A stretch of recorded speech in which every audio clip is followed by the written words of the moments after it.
Hey, and welcome back to a brand new video where some of you may find it a little bit controversial.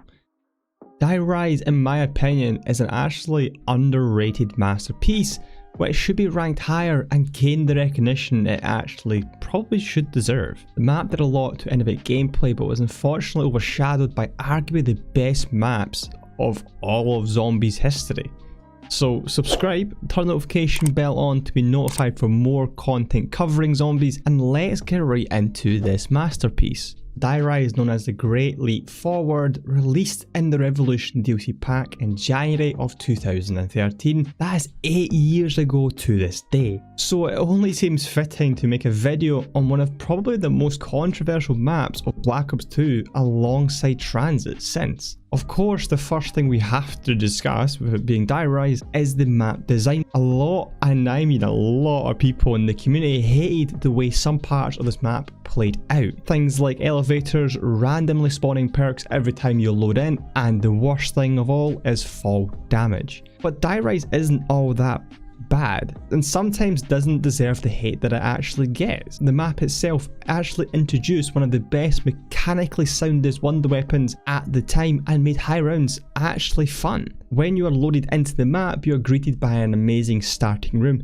arguably the best spawn room given how beautiful the skybox is, the ambience when you first load in, the meteors flying by, the dragon in the distance, and the vibrance in the map just pops out the minute you start playing. Bear in mind, this is a game that was released in 2013. Die Rise being set in China and within a skyscraper is expected to have situations where falling to your death is all too common. This is where a lot of people within the Zombies community tend to hate this map and say this is where Die Rise has its downfall, but I actually like the map design. So please, before you click off the video, hear me out. Remember the map before Die Rise? Yeah, Transit. Of course, Transit was a flop given that it had a lot of bad features like lava, fog, denizens, and that bloody bus. But one thing that stood out to me the most was the bank. Now at the time, most of us probably didn't think too much about the bank, but it definitely was a bonus as you could store a lot of money in there and begin a new game. Collect the money and you can get set up on round 1 if you are lucky.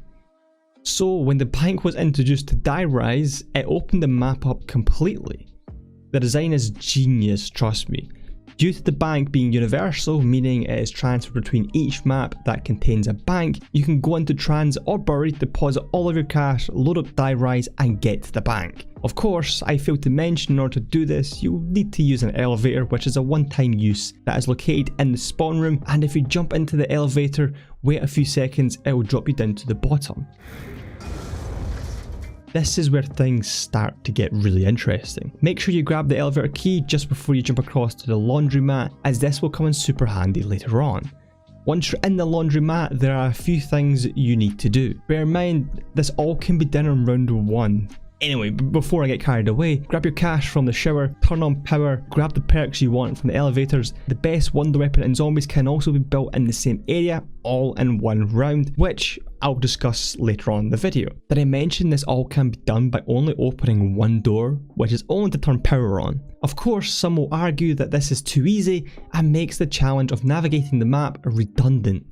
Yes, there is some element of truth behind the argument, where the mechanic of the bank is broken, especially in Buried. It is an optional feature where you don't have to use it in Die Rise. So if you wanted to challenge yourself in Die Rise, you don't really have to use it. Another example of a map being too easy is, well, Buried. The bank system is completely broken beyond belief, and everything can be opened, even upgrade your weapons and gain the Mark II ray gun or even the paralyzer, and have them upgraded by round 1. Yet, Buried was beloved for as easy as that map is. Maybe that's a topic for another time. Did I forget to mention PhD Flopper 2 is on this map? I mean Die Rise, of course.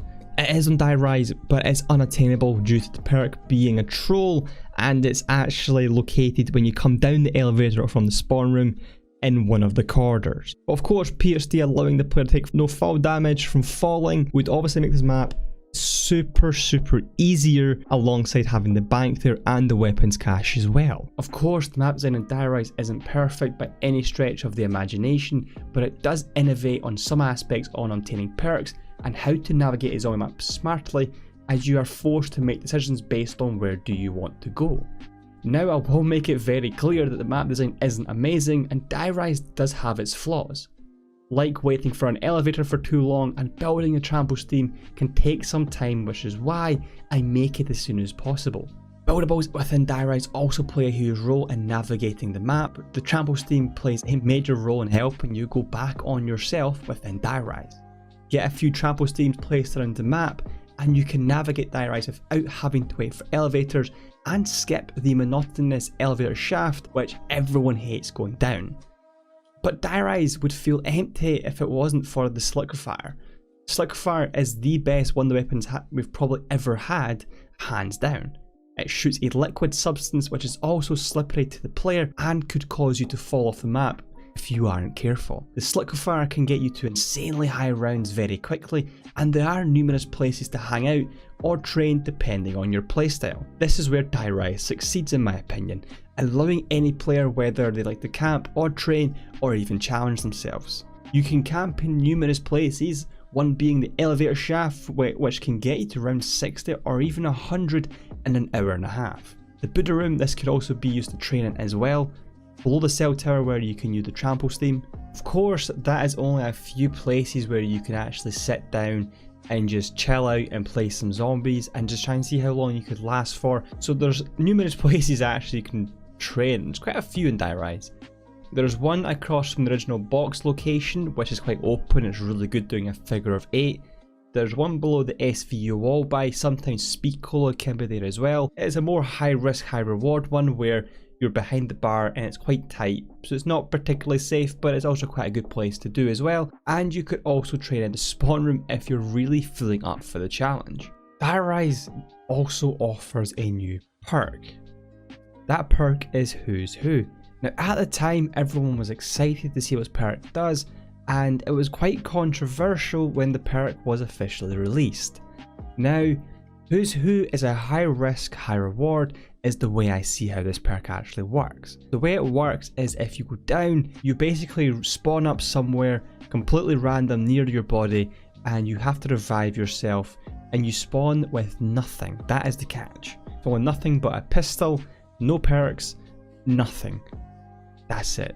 And if you manage to pull it off and you manage to revive yourself, you respawn up with everything minus the Who's Who perk. And this perk can also be rebought again as well. Now, a lot of people didn't like the Who's Who perk as it was almost useless. There was issues with it where if you did go down, you would actually spawn off the map or into a horde of zombies. So I'm not saying it's perfect by any means, but it's one of those perks where if you manage to time it right, get quite lucky in some sense and take a risk, and when playing zombies you can actually come out with a really great reward. Bear in mind, Treyarch did come off transit as they were trying to be really ambitious at the time. I mean, think about the maps they were making, the alleyways they were going into, and different designs in general. I understand that Treyarch made Who's Who a perk which is good in some sense, but also not really loved by the community. I do appreciate the fact that Treyarch, they try and innovate, they try different things, it didn't work. But hey, Who's Who in my opinion is not a bad perk as some people make it out to be. The other more useless perks out there as well, and I'm looking at you, Deadshot. Now, of course, Die Rise offers itself to a wide range of playstyles, which is why I love Die Rise so much, as if you get bored or want to get to high rounds, you can do all of that in one game. Die Rise may not be perfect in some ways and has some flaws which can set it back, but when it clicks well. Of course, not everyone will agree that Die Rise is an underappreciated map. Some will think it is awful, and you know what? I'm alright with that. If you'd like for me to cover other maps in the future, then comment below on what map I should do next.